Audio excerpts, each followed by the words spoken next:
Hello again and welcome back to our course on Excel 2019 Advanced. In this section I'm setting you exercise 4, and in exercise 4 you're going to do some multivariate linear regression. There are two independent variables, month and rainfall, in columns B and C, and in column D we have the dependent variable, the number of umbrellas sold in the store.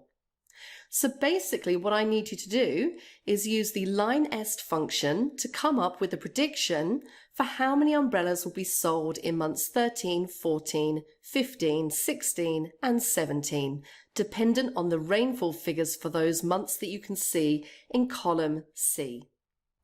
My answer for that is in the workbook exercise 4 answer.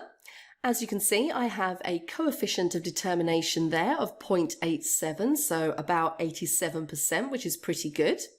One thing I didn't mention earlier on in this course, which is actually quite important, when you are creating the array to put the array formula for line_est into, it doesn't matter if you select an area that's too big, because any cells that line_est doesn't need or use just get an NA put in them. So although you can calculate, as I explained in the course, exactly what area you need, in this case I've selected F3 to H7, if you select an area that's too big, it really isn't a problem.